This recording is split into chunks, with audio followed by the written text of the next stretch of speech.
जब आप सोनप्रयाग में पहुंचते हैं तो फिर आपको यहाँ पे या तो रूम लेना होगा या फिर 5-6 किलोमीटर आगे की ओर जाना होगा। तो ये सोनप्रयाग है, यहाँ से तकरीबन उधर की ओर जाना होता है, इधर की ओर जाना होगा 5 किलोमीटर और उसके बाद गौरी कुंड आएगा और वहाँ से ही पैदल चढ़ाई करना होता है। तो ये आपके पास 2 ऑप्शन है, या तो आप अभी यहाँ पे ठहर लो, रूम ले लो, कोई सा बहुत सारे लॉज हैं यहाँ पे ठहरने के लिए, तो या तो यहाँ पे कोई सा रूम ले लो, ठहर जाओ, या फिर आप अभी काम करो, चले जाओ गौरी कुंड और गौरी कुंड जाने के बाद आप वहाँ पे रूम ले लो। क्योंकि अभी अगर यहाँ पे आप रूम लेते हो तो यहाँ से आपको जाना पड़ेगा सुबह में, और अगर आप गौरी कुंड से लेते हो तो वहाँ से फिर तो मॉर्निंग में, और दूरी तो बहुत ज़्यादा हो जाती है क्योंकि 5 से 6 किलोमीटर आपको यहाँ से आप ट्रैवल कर सकते हैं। आपके पास ऑप्शन होता है, ये सब गाड़ियाँ होती है, इन सब से आप जा करके गौरी कुंड तक जा सकते हैं। बट अगर आपको गौरी कुंड से जाना होगा तो वहाँ से तो आपको केदारनाथ तक आप बाय फुट ही जाना पड़ेगा। इसलिए सजेस्ट यही है कि आप यहाँ भी ले सकते हो, यहाँ पे रेस्ट कर लो और मॉर्निंग में फिर आप आराम से निकल सकते हो। यहाँ पे व्हीकल भैया, यहाँ पे मॉर्निंग में गाड़ियाँ होती है ना जाने के लिए गौरी कुंड तक का? अच्छा, क्या किराया होता है? 50 रुपया। अच्छा, ओके। तो यहाँ से आप 50 रुपया दे करके सुबह में आप निकल सकते हो। और ये पहाड़ तो आप देख ही सकते हैं, और पूरे रास्ते में बहुत ही बहुत मनमोहक दृश्य। और ये जो खच्चर होता है ना, ये खच्चर, आप इस खच्चर पे भी चढ़ के जा सकते हैं, आप गौरी कुंड से चढ़ सकते हैं। ये जितने हैं ये दर्शनार्थी हैं, ये सभी केदार धाम से आ रहे हैं, ये सब सभी घूम के आ रहे हैं। अब कैसा रहा यात्रा? अच्छा, बहुत दूर चलना पड़ता है क्या? अच्छा, अच्छे से बाबा का दर्शन हुआ? अच्छा अच्छा अच्छा अच्छा अच्छा। तो इस तरह से आप जा सकते हैं और पैदल भी आ सकते हैं। बहुत सारे लोग, एक आपको लट की ज़रूरत पड़ती है क्योंकि चूँकि चढ़ाई ऊंची है तो आपको थोड़ा सा परेशानी हो सकता है। अब हमें देखना होगा सबसे पहले ये कि हम क्या डिसाइड करें। Mukesh sir, what's your plan to do? Let's see. तो हमारे पास ऑप्शन है, चलिए थोड़ा आगे देखते हैं, थोड़ा सा नज़ारा, जो नज़ाकत है प्रकृति की, वो हम देखने की कोशिश करते हैं। बहुत सारे लोग आ रहे हैं, वहाँ से वापस आ रहे हैं। मतलब ये हुआ होगा मुकेश भाई कि वो सुबह में चले होंगे और दर्शन किए होंगे दिन में, और फिर वहाँ से इवनिंग के टाइम में, या फिर आप समझिए कि 2-3 बजे निकले होंगे, या रात में स्टे करना हुआ होगा, ऐसा ही कुछ हुआ होगा, तभी वो यहाँ पे अभी दिख रहे हैं। यहाँ पे है कोतवाली सोनप्रयाग। मैं आपको बता दूं, अगर आपने रजिस्ट्रेशन ऑनलाइन नहीं कर रखा है तो आपको इसी काउंटर पर आके रजिस्ट्रेशन करना होता है, और रजिस्ट्रेशन करने के बाद ही आप केदारनाथ की ओर जाएं। क्योंकि अगर आपके पास रजिस्ट्रेशन नहीं हुआ है, आपके पास आईडी नहीं है, रजिस्ट्रेशन नंबर नहीं है, तो ऐसा हो सकता है कि आपको वहाँ पर परेशानी आए। तो ये परेशानी ना आए इसलिए आप क्या करें, तो पहले यहाँ पर रजिस्ट्रेशन करवा लो। ये सब देख रहे हैं, ये सब प्राइवेट ट्रांसपोर्ट है, ये लोग 50-50 रुपया लेते हैं, और गौरी कुंड से सोनप्रयाग और सोनप्रयाग से गौरी कुंड। वैसे तो सफ़र बहुत लंबा हो चुका है हम लोग का अभी तक में, लेकिन आज हम लोग स्टे करेंगे, आज कहीं जाने वाले नहीं है। हम लोग की कोशिश रहेगी कि कहीं पे अच्छा रूम देख के ले लें, और बहुत अच्छे लोग सब हैं यहाँ पे, अच्छे लोग सभी होते हैं दिखने में। बाकी आप अपनी सावधानी अवश्य बरतें।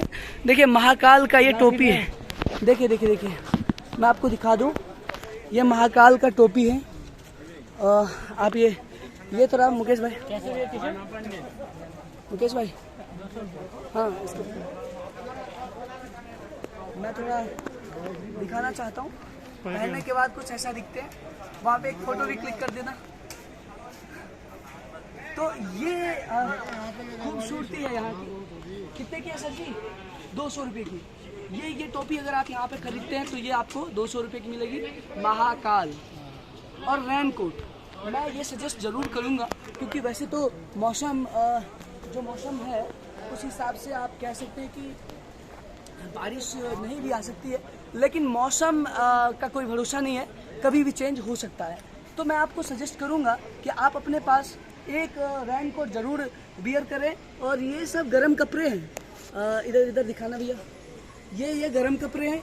जब भी कभी आप बाहर निकले तो खास करके केदारनाथ के लिए तो आपको ये रखना चाहिए। अब मैं आपको दिखाता हूँ, यहाँ पे एक लाठी है, जो यही लाठी लेके चलना हुआ होता है। और ये लोग सब आ रहे हैं। कैसा रहा सर यात्रा? कैसा रहा यात्रा? दर्शन हुआ? और देखिए ये सब खच्चर सब है, इसके ऊपर बैठ करके आप जा सकते हैं और बाबा केदारनाथ का दर्शन कर सकते हैं। ये थोड़े से इन लोगों को सबसे ज़्यादा कष्ट होता है, सच पूछूं तो। ये जानवर हैं और अखनले भी आगा लले। अच्छा, ठीक, हाँ ये भी बात सही है। हाँ, चलिए। तो अगर मान लीजिए कि फ्री सर्विसेज मिले तो हमें इस्तेमाल करनी चाहिए। वैसे ये खरीदना होता है। हाँ, 30 रुपये का देता है, मुकेश भैया बोल रहे हैं। ये देखिए, ये पहाड़ का जो दृश्य आप देख रहे हैं, ये सोनप्रयाग का दृश्य है। सोनप्रयाग जहाँ से हमें गौरी कुंड के लिए जाना होता है।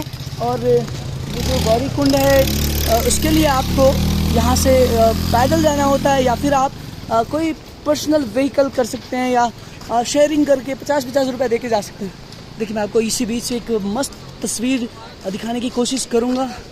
और ये तस्वीर है, यहाँ पे आप देख सकते हैं यहाँ पे भी स्टे करने का शानदार तरीका होता है। और देख रहे हैं वो लोग, ये लोग यहाँ पे हैं, हमें आज दिखा रहे हैं। और ये सारे जितने भी आप देख सकते हैं, पूरा का पूरा जितना आप जितना दूर तक आप देख सकें, ये सब कुछ यहाँ पे आपको देखने को मिल जाएगा। चलो गौरी कुंड चलिए, वहाँ पे उनसे मैंने बात करा है, वो जो रजिस्ट्रेशन कर रहे हैं। उन्होंने कहा है कि आप सर वहाँ पे भी बहुत ज़्यादा अभी डिफरेंस नहीं रहता, क्योंकि अभी यात्री ज़्यादा आते नहीं हैं, तो आप वहाँ पे भी ले सकते हैं या यहाँ भी स्टे कर सकते हैं। तो हमारे को तो इधर भी 50 रुपये करके तो लगेगा ही जाने में सुबह में, और सुबह में अफरा तफरी ज़्यादा रहेगा। इससे अच्छा हम लोग वहाँ से ही स्नान करके निकल जाएंगे। तो this is the reason why we do want to elect कि हाँ हमें गौरी कुंड जाना चाहिए।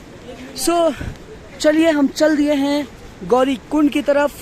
और जो लोग यात्रा करके आ रहे हैं उनसे हमने एक्सपीरियंस भी पूछा, जाना। ये जिंदा जागता ये पहाड़, ये प्रकृति की ये समागम है। और ये प्रकृति हमें यही चीज़ सीख देती है कि हमेशा हमें हरियाली मेंटेन करना चाहिए। देखिए, ये बाबा जी भी वहाँ से आ रहे हैं। हालांकि मैं इनसे बात करना चाहता था, बट शायद ये देखिए भाई घोड़े पे चल रहे हैं, और ये पीछे से एक घोड़ा तेजी से उसको पीछा करते हुए आगे बढ़ रहे हैं। चलिए, तो ये मज़ा आ रहा है, बस मज़ा आ रहा है। मैं अपना फील को आपके साथ शेयर कर रहा हूँ। ये पकड़िएगा भैया, एक देख लीजिए भी ये मोड़ा। तो एक्चुअली में कैमरा संभालना एक प्रकार का चैलेंज होता है, और बहुत सारी गाड़ियाँ जब आती है तो यही होता है। खैर कोई बात नहीं, आप देख सकते हैं काफ़ी विहंगम दृश्य। हर हर महादेव। महाकाल के भक्त सब आ रहे हैं यहाँ पे। आप स्नान करके कपड़ा भी सुखा सकते हैं, खरीद सकते हैं। वैसे खरीदने वाले हैं सभी के सभी। तो मैं आपसे एक बार फिर से कहूँगा कि यहाँ से आपको ना ऑप्शन होगा, घोड़ा पे भी आप जा सकते हैं, खच्चर पे।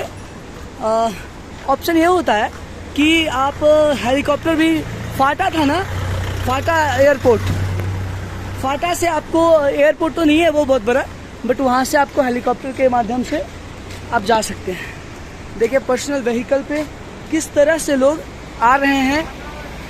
और ये लोग देखिए पूरा के पूरा पिकनिक की तरह ये यहाँ पे आ रहे हैं। और देखिए यहाँ पर जो ये दृश्य आप देख रहे हैं, ये सोनप्रयाग में देखने को मिल सकता है, क्योंकि जब भी कभी बारिश होती है ना, तो ऊपर में जो जल जमाव होता है वो धीरे धीरे कहीं ना कहीं किसी न किसी तरफ से वो निकलता है। मुझे ये चीज़ें आपको दिखाते हुए बड़ा प्रसन्नता हो रही है कि जहाँ पे हम हैं वहाँ से तकरीबन सैकड़ों फीट ऊपर। और मैं आपको एक और चीज़ दिखाऊं कि इस तरह आपने यहाँ पे एक मंदिर देखा, तो इस तरह के मंदिर बहुत सारे आपको रास्ते में मिल जाएंगे। और जितना कुछ मैंने रास्ते की वीडियोस बनाया है उसको पार्ट वाइज यहाँ पर पब्लिश करने वाला हूँ। तो मुझे लगता है कि हम सभी को एक बार केदारनाथ ज़रूर आना चाहिए। ऐसा इसलिए मैं कह रहा हूँ क्योंकि ये प्रकृति का वो नज़ारा है जिसको मैं क्या कहूँ आपको, शब्दों में आप बयान नहीं कर सकते हैं। तो कहीं ना कहीं हमें इन सब चीज़ों का ध्यान रखना चाहिए।